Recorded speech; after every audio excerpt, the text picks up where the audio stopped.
మీరిక్కడే కొలువు తీరి మమ్మల్ని పరిపాలిస్తారుగా మహారాజా.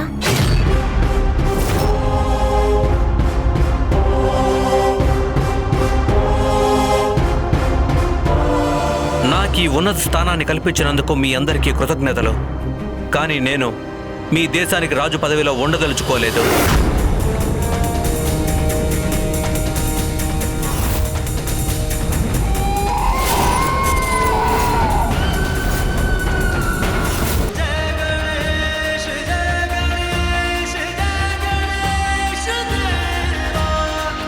వైకుంఠపాలి ఆట ఆడడానికి ఏకైక లక్ష్యం తారకాసురుడిని ఓడించి తన ప్రాణ ఖడ్గాన్ని సాధించటం మాత్రమే. కానీ పరమపద సోపానపటం మీద కేవలం తారకాసురుడు మాత్రమే మిగిలి ఉన్నాడు. పాము నోట్లో పడ్డ కారణంగా తనిప్పుడు దాని కడుపులో ఉండిపోయారు.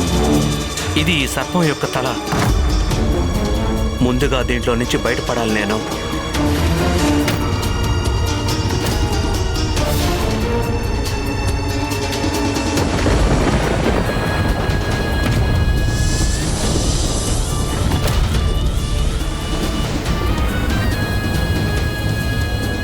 వదిలిపెట్టు, నన్ను బయటికి వెళ్ళనివ్వు. ఈ దుష్ట సర్పం తన తలని కదిలిస్తూ నా సమతుల్యాన్ని దెబ్బతీస్తుంది.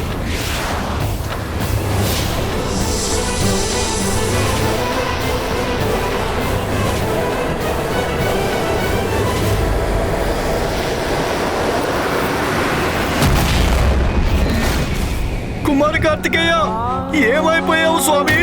ఎక్కడ వెళ్ళిపోయావు? బలైపోయాడుగా మీ సేనాపతి.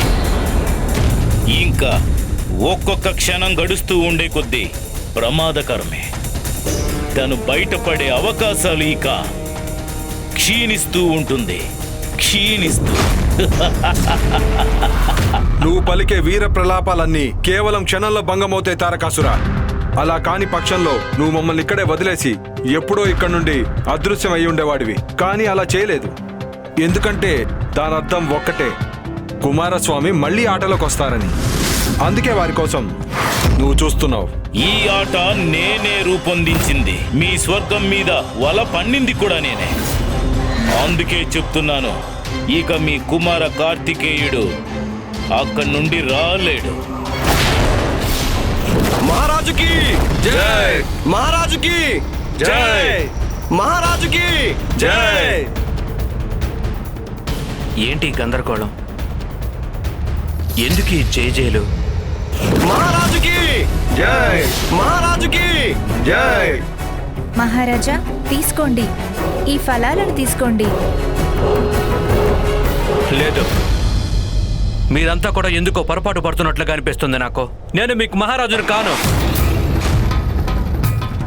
మహారాజా, దీని పేరు సుందర నగరం. మేమందరం సుందర నగర పౌరులం. మేమందరం తమరి రాక కోసం, తమరి రాజసింహాసనాన్ని అలంకరించడం కోసం ఎదురు చూస్తున్నాం. ఈ రాజ్యం తమరి సామ్రాజ్యం. మేమందరం మీకు ప్రజలం. నేను సర్పం నోట్లో పడ్డాను, మరి ఇక్కడికి ఎలా వచ్చాను?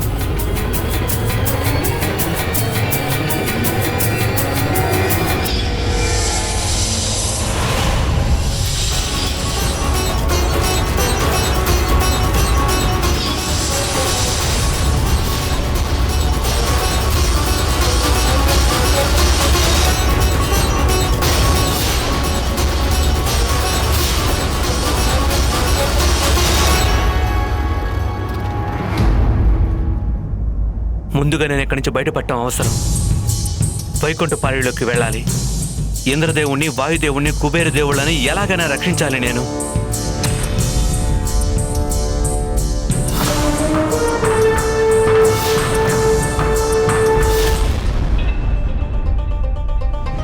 ఇక్కడ మీ కనుచూపు మేరలో ఉన్నదంతా తమరి సామ్రాజ్యమే మహారాజా.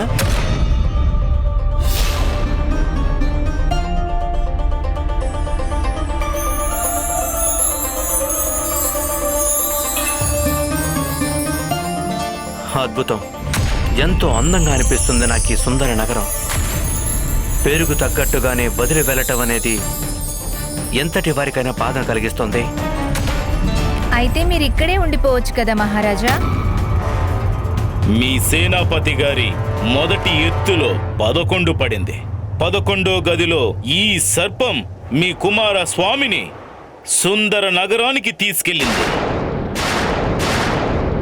సుందర నగర సౌందర్యం సమ్మోహపరుస్తూ అక్కడే ఉండిపోయేలా చేయగలదు. తను నూనూగు మీసాలవాడు. ఆ సౌందర్యాన్ని ఎలా వదలగలడు? ఇప్పుడు మీ కుమారస్వామి తన భుజబలం, బుద్ధిబలాన్ని ప్రయోగిస్తే తను విఫలమై అక్కడే ఉంటాడు. సుందర నగరం నుంచి బయటపడడం ఎవరి వల్ల సాధ్యం కాదు.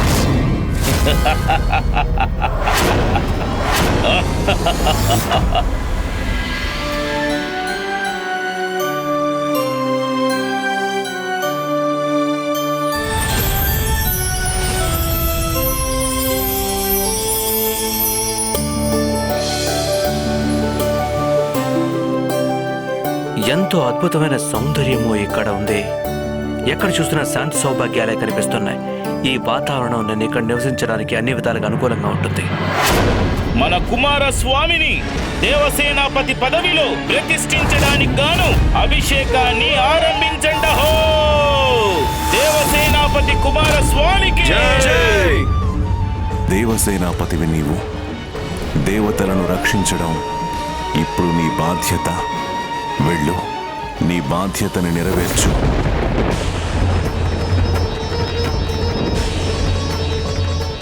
పుత్ర కార్తికేయ,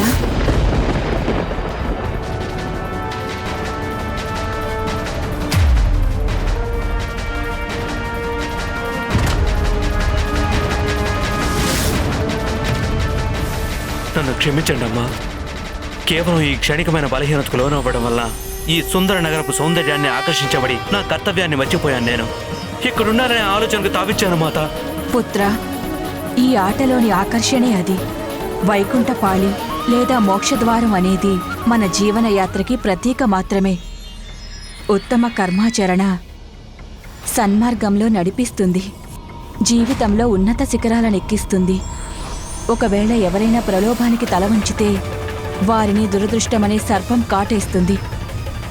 పరమపద సోపాన పటంలో నువ్వు నిలబడిన గదిలోని మహాసర్పమే దానికి ప్రతీక. అది నిన్నీ సుందర నగరానికి తీసుకొచ్చింది. ఇదంతా కేవలం మాయే, ఆనందమనే మాయ. అది అందరినీ తన వైపుకు ఆకర్షిస్తూ ఉంటుంది, అతడిని తన లక్ష్యానికి దూరం చేస్తుంది. ఒక మాట గుర్తుంచుకో కుమారా, ఈ మాయలో పడితే మళ్ళీ మళ్ళీ దారి తప్పుతావు. నాకు అర్థమైందమ్మా. సరైన సమయంలో మార్గదర్శనం చేసినందుకు గాను శతసహస్ర వందనాలు మాత.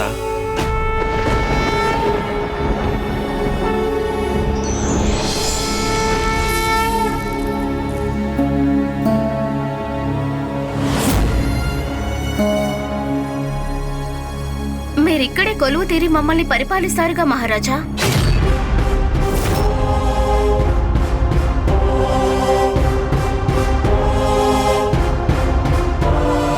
నాకు ఈ ఉన్నత స్థానాన్ని కల్పించినందుకు మీ అందరికీ కృతజ్ఞతలు. కానీ నేను మీ దేశానికి రాజు పదవిలో ఉండదలుచుకోలేదు.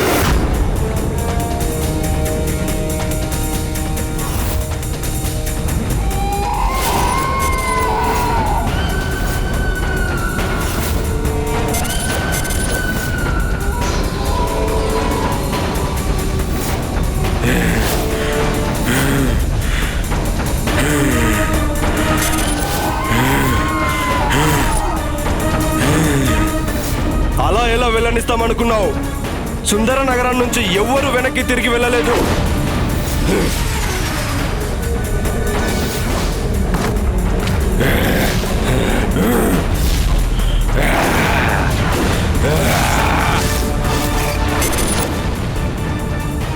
నువ్వెక్కడికి వెళ్ళలేవు. వెళ్ళాలన్నా మేము నిన్ను వెళ్ళనిస్తే కదా. ఈ అసురుల మాయాజాలానికి నేనెంత మాత్రం చలించే సమస్య లేదు. నా లక్ష్యాన్ని మరువలేను. ఇక్కడి మాయకు లోబడి ఉండలేను. ఎలాగైనా తిరిగి వెళ్ళిపోవాలి.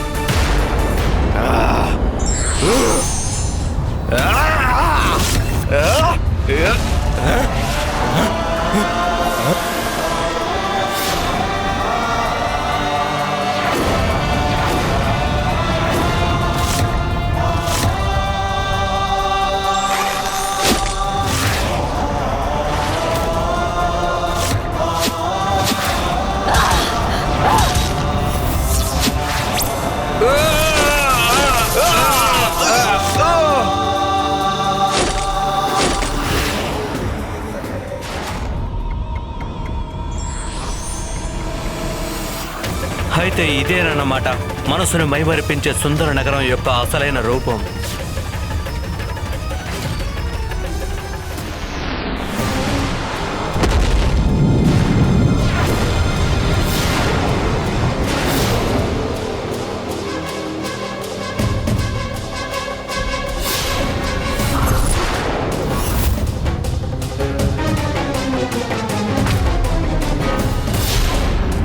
ఇదేమిటి? ఇతను ఆ సుందర నగరాన్ని వదిలి ఎలా వచ్చాడు? వచ్చారు. సేనాపతి మన కోసం తిరిగి వచ్చారు. ఏం తారకాసురా, నువ్వేమన్నావు? సుందర నగరం కలిగించే మోహం మా కుమారస్వామిని అక్కడే బంధిస్తుందన్నావుగా. ఆ బంధాలు తెంచుకుని నీ ముందు నిలబడ్డారు.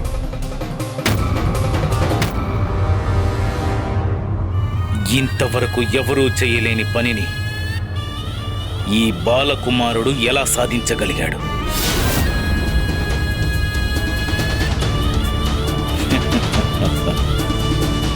మీ కుమారస్వామి తిరిగొస్తే లాభమేముంది? మీరు చూడాల్సింది ఇంకొకటి ఉంది. తాను నిలబడ్డ స్థానం.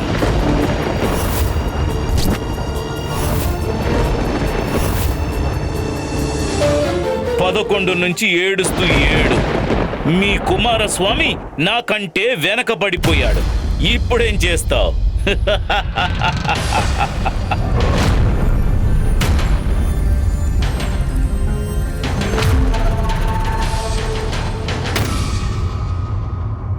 కుమారస్వామి పరమపద సోపాన పటంలో వెనుకబడిపోయారా? అదే కదా ఆట అంటే. ఎవరైతే పాము నోట్లో పడతారో వారు తలగడిలోంచి తోక గడిలోకి వచ్చి కింద పడతారు. అయితే విప్రవర్య, ఆ తారకాసురుడు వైకుంఠపాలి ఆటలో మోసానికి పాల్పడి ఉండొచ్చు కదా. కానీ కుమారస్వామి పాచికలు సాక్షాత్తు స్కందమాతే వేస్తున్నారు కదా. ఒకవేళ మాత తలుచుకుంటే కుమారి కార్తికేయను గెలిపించే అంకె పడేలా పాచికలను వేసి ఉండొచ్చును కదా. అవునా? అప్పుడు మాతకి ఇంకా తారకాసురుడికి తేడా ఏముంటుంది మాత? మోసం, కపటం, మాయ ఈ 3 అసురుల అవలక్షణాలు, అసుర నైజానికి ప్రతీకలు. ఆ దుర్మార్గుడైన తారకాసురుడు మోసం, కపటాలని ఆశ్రయించాడని మాతా కుమారస్వామి వాటిని ఆశ్రయించలేరు కదా. సత్యం పట్ల అపారమైన నమ్మకం మాతృభక్తే కుమారస్వామిలోని మహాశక్తి. అదే విధంగా నాకు అన్నగారికి కూడా భక్తి విశ్వాసాలపైనే నమ్మకం ఉంది. అదే విశ్వాసం దివోదాస మహారాజుని మంచి గ్రహించేలా చేస్తుంది. అదే మా తండ్రి గారిని కాశీకి ఆహ్వానించేలాగా చేయగలదు. బాలక, ఇక నా వంతు.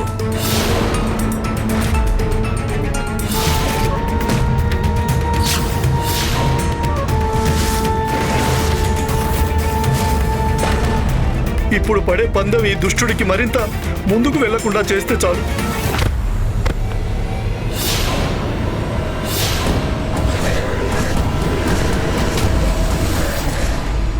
నీకు 4 పడాలి. 4.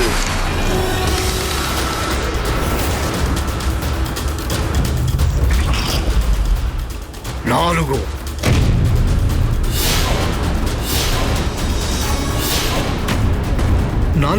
4 అంటే పెద్దదేమీ కాదు, కానీ దాని ప్రభావం ఏమిటో చూస్తే తప్ప చెప్పలేము.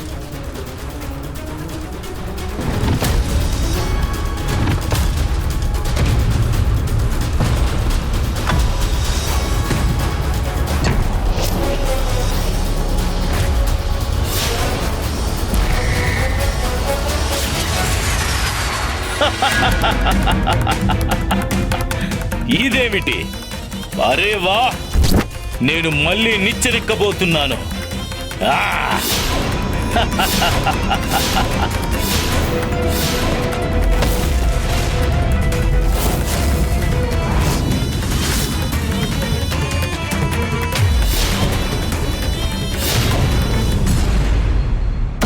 ఈ దుర్మార్గుడు అప్పుడే సగం దూరంలోకి వచ్చేశాడు.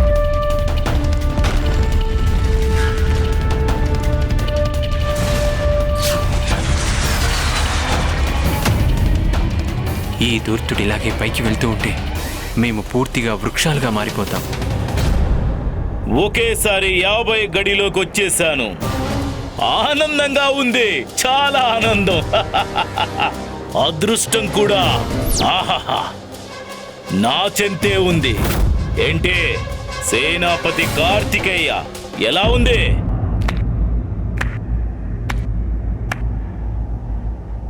అదృష్టం చూపే ప్రభావం చాలా విచిత్రంగా ఉంది కదా తారకాసుర.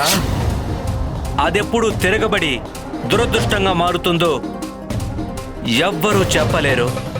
అందువల్ల నీకు నీ అదృష్టం అండగా ఉండేటప్పుడు ఆనందాన్ని అనుభవించు తారక.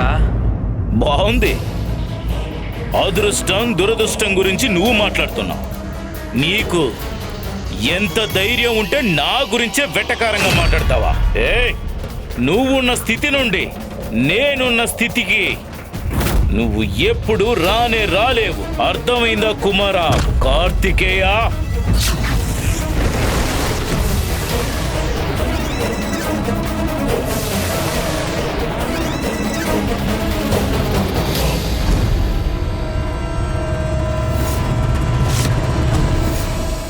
సేనాపతి కార్తికేయ, ఈసారి మీరు ఏదైనా పందెం వేసి త్వరగా నిచ్చెన ఎక్కాల్సి ఉంటుంది. లేకపోతే మేము పూర్తిగా వృక్షాలుగా ఇక్కడే ఉండాల్సి వస్తుంది. అవును కుమారస్వామి, మమ్మల్ని ఎంత త్వరగా విడుదల చేస్తే అంత మంచిది.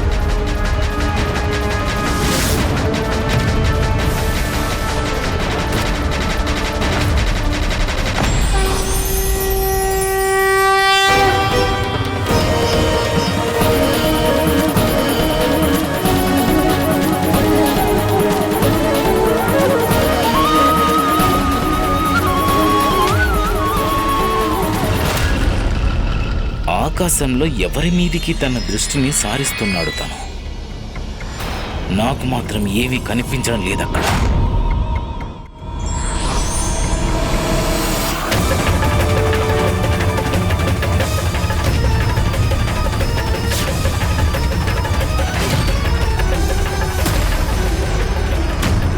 కుమారస్వామి, నిచ్చెనెక్కాలంటే ఇప్పుడైనా 10 పడితే గాని సాధ్యం కాదు.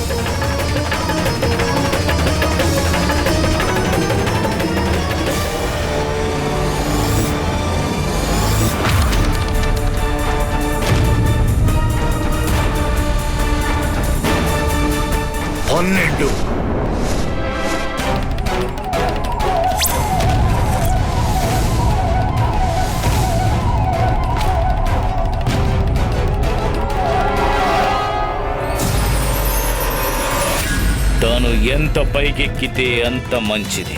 అంత పైనుండి తను కింద పడితే నేను కళ్ళారా చూస్తారు. ఈ కుమారస్వామి ఇదే విధంగా వెళ్తూ ఉంటే, నత్త నడకగా ఉంటే మాత్రం తన తారకాసుడిపై గెలిచి ఖడ్గాన్ని సాధించడానికి ఎన్ని సంవత్సరాలు పడుతుందో ఏమో. దేవేంద్ర, మన కుమారస్వామి కావాలని వెనకపడడం లేదు. వారి అదృష్టాన్ని బట్టే వారు ముందుకు వెళ్తున్నారు. సరైనదే వాయుదేవా, నేను తమరి మాటల్ని తప్పు పట్టట్లేదు. కానీ ఈ క్రీడలో కుమారస్వామి తన అదృష్టంతో పాటు మన భవిష్యత్తును కూడా ముడిపెట్టడం మంచిదే అంటారా? చెప్పండి వాయుదేవా. బాలక, మళ్ళీ నా వంతు వచ్చింది చూడు.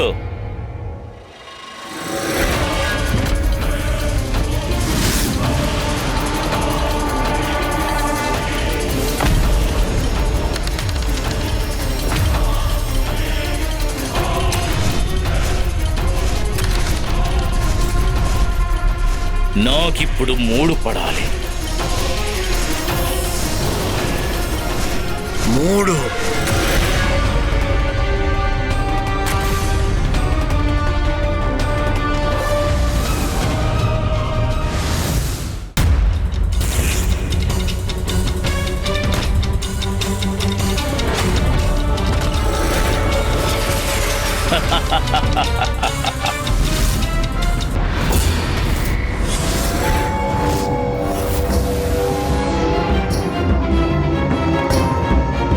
ఈ తారకాసురుడు 70వ గడి దాటిపోయాడు. మన కుమారస్వామి ఇంకా 16లోనే ఉన్నారు. ఆడు దేవసేనాపతి, ఆడు నీ పాచికలు తీ.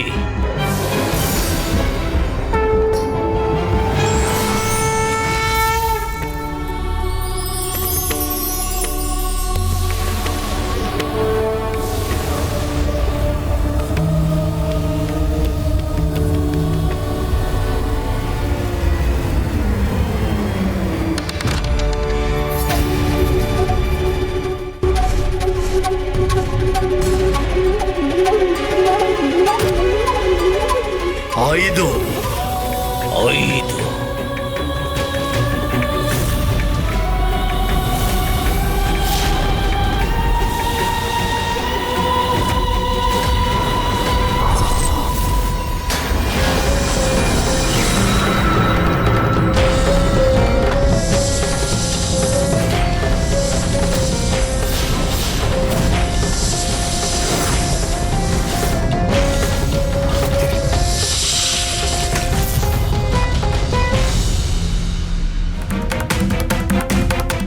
ఏమైంది దేవసేనాపతి?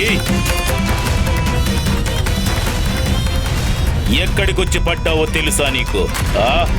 తారకాసురా, పడింది నేను కాదు, చిక్కులో పడింది నువ్వు. ఇక ఈ వెకిలి వేషాలు చాలించు, వైకుంఠపాళి ఆట పూర్తి చేద్దాం పదా. చిక్కుకున్నానా? నేనా? నేను నీ ముందే నిలబడ్డానుగా. ఓ, అర్థమైంది. భయంతో కంపించిపోతున్నావు నువ్వు. అందుకే ఆ దేవతల దగ్గరకు వెళితే కాస్త ధైర్యం లభిస్తుందని అనుకుంటున్నావా నువ్వు?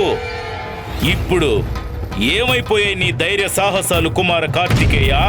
ఇంకా నేనేమి చేయలేదే, అప్పుడే ఇంత భయపడిపోతే ఎలా చెప్పు? నీకు గుండె ధైర్యం లేకపోతే ఓటమిని అంగీకరించి తిరిగి కైలాసానికి వెళ్ళిపోవచ్చు కదా.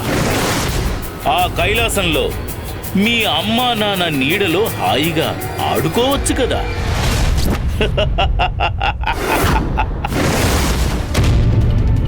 పళ్ళు నూరుతున్నావా? అంటే నీకు కూడా ఆగ్రహం కలుగుతుందా ఏంటి? నా మీద ఇప్పటికిప్పుడే ప్రతీకారం తీర్చుకోవాలనుందా? పడిన అంకను అనుసరించి కుమారస్వామి చేరుకున్న గడిలో పడితే క్రోధం చుట్టుముడుతుంది.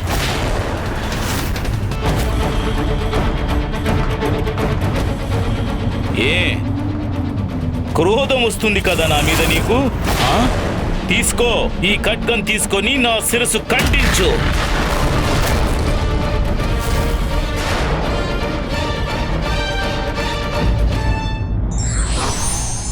మోసం తాత్కాలిక విజయాన్ని ఇవ్వొచ్చు, కానీ భవిష్యత్తులో అది మనకి మంచి చేస్తుందని చెప్పలేం. ఆగ్రహం అవధులు దాటితే ఇలాగే ఉంటుంది. ఇదే క్రోధంలోని దుర్గుణం. అది ఆత్మ వివేకాన్ని నాశనం చేస్తుంది. అప్పుడు మనం సరైన నిర్ణయం తీసుకునే సామర్థ్యాన్ని పోగొట్టుకుంటాం. మనలోని క్రోధం మనలోని దుర్గుణాలన్నిటినీ బయట పెడుతుంది. అది అన్నిటికీ హాని చేసేలా మనల్ని ప్రేరేపిస్తుంది పుత్రా. మనలోని క్రోధమే మనల్ని బలహీనపరుస్తుంది. అదే మన శత్రువులోని బలం పెంచుతుంది. శత్రువు కంటే ముందుగా మనం మన క్రోధాన్ని జయించాల్సి ఉంటుంది పుత్రా.